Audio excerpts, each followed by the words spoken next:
Phone tapping case నిందితుడు రాధాకిషన్ రావు బాధితులు ఒక్కొక్కరుగా బయటకొస్తున్నారు. రాధాకిషన్ రావుపై కూకట్పల్లి పోలీస్ స్టేషన్లో ఫిర్యాదు చేశారు సుదర్శన్ అనే వ్యక్తి. గతంలో తనను బెదిరించి తన కూతురు పేరిట ఉన్న అపార్ట్మెంట్లోని ఫ్లాట్ ను బలవంతంగా రాయించుకున్నాడని ఫిర్యాదులో పేర్కొన్నారు. దీంతో రాధాకిషన్ రావుపై కూకట్పల్లి పోలీసులు కేసు నమోదు చేసి దర్యాప్తు చేస్తున్నారు.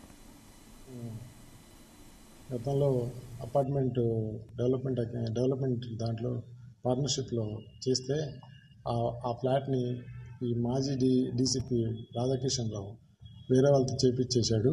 మీ మీద అక్రమ కేసులు పెడతానని చెప్పి నన్ను బెదిరించి గత 5 సంవత్సరాల నుంచి టార్చర్ పెట్టాడు. నేను నా ఫ్యామిలీతో కరోనా టైంలో ఎగడబోల దిక్కుతోచక తలదాచిపోయినాను. మన కాంగ్రెస్ ప్రభుత్వం రాగానే ధైర్యం వచ్చింది. మళ్ళీ ఆయన అరెస్ట్ కాగానే ఇంకా ధైర్యం వచ్చి నిన్న సైబరాబాద్ సిపి అవినాష్ మంత్ గారిని కలిశాను. ఆయన దేవుళ్లాగా నన్ను ఆదరించి ఆయన కన్సర్న్ పోలీసులకు చెప్పారు. అక్కడికి వెళ్ళి కలవమన్నారు. కలిశాను.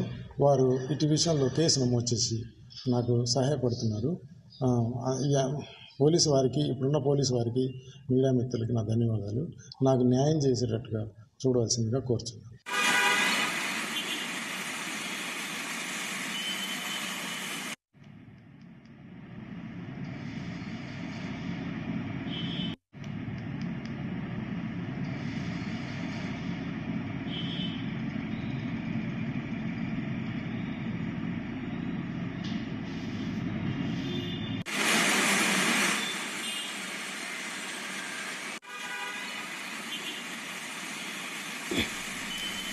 ఫోన్ ట్యాపింగ్ కేసు నిందితుడు రాధాకిషన్ రావు బాధితులు ఒక్కొక్కరుగా బయటకొస్తున్నారు. రాధాకిషన్ రావుపై కూకట్పల్లి పోలీస్ స్టేషన్లో ఫిర్యాదు చేశారు సుదర్శన్ అనే వ్యక్తి. గతంలో తనను బెదిరించి తన కూతురు పేరిట ఉన్న అపార్ట్మెంట్స్ లోని ఫ్లాట్ ను బలవంతంగా రాయించుకున్నాడని ఫిర్యాదులో పేర్కొన్నారు. దీంతో రాధాకిషన్ రావుపై కూకట్పల్లి పోలీసులు కేసు నమోదు చేసి దర్యాప్తు చేస్తున్నారు. ఇక ఇదే అంశానికి సంబంధించి పూర్తి అప్డేట్స్ మా క్రైమ్ బ్యూరో చీఫ్ రవితేజ అందిస్తారు. రవితేజ, రాధాకిషన్ అరెస్ట్ తర్వాత తన కన్ఫెషన్ రిపోర్ట్ లో ప్రతిపక్ష పార్టీలకు చెందినటువంటి డబ్బులను సీజ్ చేయడం ఒక అయితే ఎమ్మెల్యే కొనుగోలు ఫామ్ హౌస్ లో కూడా తనే స్వయంగా పార్టిసిపేషన్ అయ్యి అక్కడ కెమెరాలను ఏర్పాటు చేసి అక్కడ హైడ్రామా క్రియేట్ చేసినటువంటి అంశం రెండోదైతే.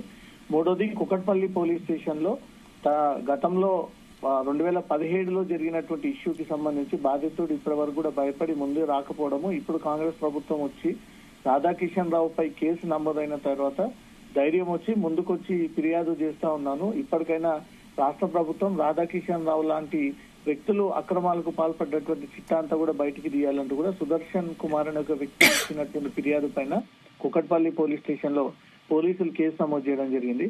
సుదర్శన్ ఇచ్చినటువంటి ఫిర్యాదు పైన క్రైమ్ నెంబర్ 348/2024 కింద section 364 class 1, 347, 324 IPC 109 red with 34 IPC సెక్షన్ల కింద మాజీ డీసీపీ రాధాకిషన్ రావు పైన కేసులు నమోదు చేయడం జరిగింది. ఒకసారి వివరాల విషయానికి వెళ్తే ఇతను 2017లో డెవలప్మెంట్ ఒప్పందంలో భాగంగా 60 లక్షలు పెట్టుబడి పెట్టి రాజరాజేశ్వర నిర్మాణ సంస్థ తరఫున 10% భాగస్వామ్యంతో అక్కడ బిల్డర్ రాజు మరియు సీజెడ్ కాలనీలో ఉన్నటువంటి బంగ్లా నెంబర్ 18 కి చెందినటువంటి ల్యాండ్ లార్డ్ విశ్వనాథ్ రాజు దగ్గర ఒక ఫ్లాట్ కొనుగోలు చేయడం జరిగింది.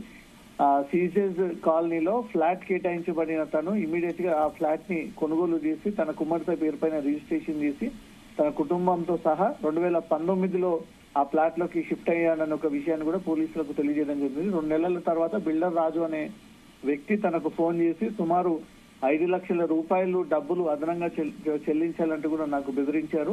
అప్పటికి నేను ఒప్పుకోపోవడంతో మరుసటి రోజు అప్పుడు టాస్క్ ఫోర్స్ డీసీపీగా ఉన్నటువంటి రాధాకిషన్ రావు నన్ను బలవంతంగా ఇంట్లో నుంచి తీసుకెళ్లి టాస్క్ ఫోర్స్ సికింద్రాబాద్ కార్యాలయంలో పెట్టి 2 రోజుల పాటు నిర్బంధించి నన్ను బెదిరించి ఆ సేల్ డీడ్ ని తిరిగి రిజిస్టర్డ్ సేల్ డీడ్ ని తిరిగి వాళ్ళ పేరు మీద చేయాలి, మీ కూతురు పేరు మీద నుంచి క్యాన్సిల్ చేసుకోవాలంటూ కూడా రాధాకిషన్ రావు నన్ను బెదిరించి దాంతో పాటు ఆ ఫ్లాట్ ని ఖాళీ చేసి ఇక్కడ నుంచి కనిపించకుండా వెళ్లిపోవాలి, ఒకవేళ మళ్ళీ మీరు కనిపిస్తే మీ పైన కేసు నమోదు చేస్తామంటూ కూడా రాజు అనే వ్యక్తి ప్రైవేట్ కిరాయి రౌడీలతో నేను చంపాలని కుట్ర చేస్తా ఉన్నారు, మీ పైన కేసు పెడతానంటూ కూడా బెదిరించడంతో కోవిడ్ లాక్డౌన్ సమయంలో ఫ్లాట్ ఖాళీ చేసి వెళ్లిపోయాను. తర్వాత కాంగ్రెస్ ప్రభుత్వం అధికారంలోకి వచ్చిన తర్వాత రాధాకిషన్ పైన కేసు నమోదైనటువంటి వెంటనే తనకు ధైర్యం వచ్చి సైబరాబాద్ సిపి అవినాష్ మహంతిని కలిసి ఈ వివరాలు అందజేయడంతో కుకట్పల్లి పోలీసుల ఆదేశాలు ఇవ్వడంతో కుకట్పల్లి పోలీసులను వెళ్లి కలవడంతో ఈ వివరాలన్నీ కూడా పరిశీలించి రాధాకిషన్ రావు పైన కేసు నమోదు చేయడం జరిగింది. అనేక సెక్షన్ల కింద రాధాకిషన్ పైన కేసు నమోదు చేయడం జరిగింది. ఇలా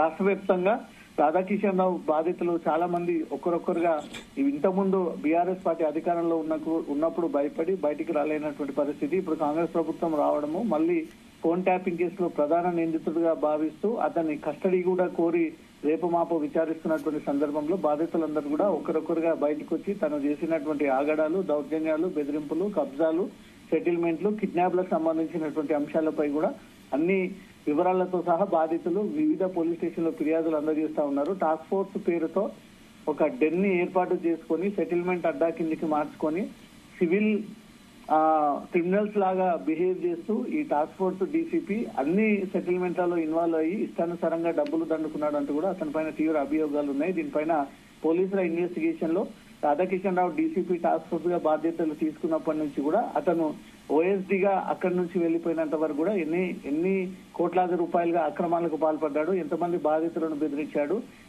ఇలాంటి ఎన్ని ఇల్లీగల్ సెటిల్మెంట్స్ చేశాడనే దానిపై కూడా పోలీస్ శాఖ దీనిపైన దృష్టి పెట్టి రేపటి నుంచి రాధాకిషన్ రావుని విచారించనుంది. స్పందన అంటే రవితేజ, రాధాకిషన్ రావు బాధితులు ఇప్పటికే చాలా మంది బయటకు వచ్చారు కాబట్టి ఇప్పటికైనా మరి పోలీసులు రంగంలోకి దిగి రాధాకిషన్ రావుపై ఎలాంటి చర్యలు తీసుకునే అవకాశాలు ఉన్నాయి? రాధాకిషన్ రావుకు సంబంధించి బాధితులు ఎవరైతే డీజీపీకి ఫిర్యాదులు అందజేస్తా ఉన్నారో, హైదరాబాద్ పోలీస్ కమిషనర్ కి ఫిర్యాదులు అందజేస్తా ఉన్నారు. ఇటు సైబరాబాద్ కమిషనరేట్ విషయానికి వచ్చినా అక్కడ పోలీస్ కమిషనర్ ని కలిసి ఫిర్యాదులు అందజేస్తా ఉన్నారు. బట్ అన్నిటిపై కూడా పోలీసులకు ఎప్పటికప్పుడు యాక్షన్ తీసుకునే విధంగా దానికి తగినటువంటి ఆధారాలు ఉన్నటువంటి వెంటనే ఇమీడియట్ గా పోలీసులు కేసులు నమోదు చేస్తా ఉన్నారు. మొన్న కొన్ని రోజుల క్రితం ఎమ్మెల్యే కొనుగోలు ఫామ్ హౌస్ కేసుకి సంబంధించి బాధితుడు నందకుమార్ కూడా డీజీపీని కలిసి ఎమ్మెల్యే కొనుగోలు కేసు అంతా కూడా డైరెక్షన్ రాధాకిషన్ రావు, ప్రభాకర్ రావు నేతృత్వంలోనే జరిగాయి.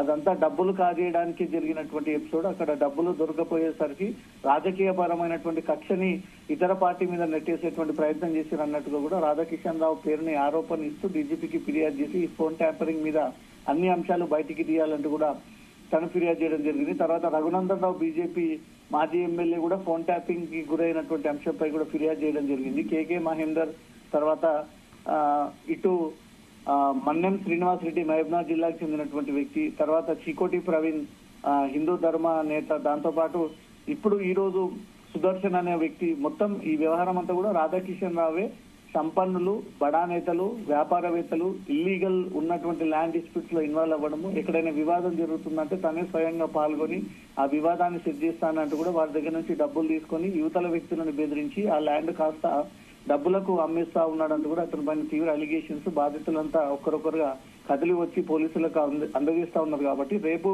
కోర్టు ఆదేశాల మేరకు 7 రోజుల పాటు రాధాకిషన్ రావుని ఇప్పటికే కోర్టు కస్టడీ అనుమతించింది. రేపు చెంచల్గూడ జైలు నుంచి రాధాకిషన్ రావుని అదుపులోకి తీసుకొని కస్టడీలో భాగంగా ఈ ఫిర్యాదులు వచ్చినటువంటి అంశాలపై కూడా అన్ని విచారించి అతని దగ్గర నుంచి కూడా స్టేట్మెంట్ రూపంలో రికార్డు చేసి ఇదంతా కూడా పోలీసులు మెజిస్ట్రేట్ ముందు హాజరుపరిచేటువంటి అవకాశం ఉంది. స్పందన. Right, thank you.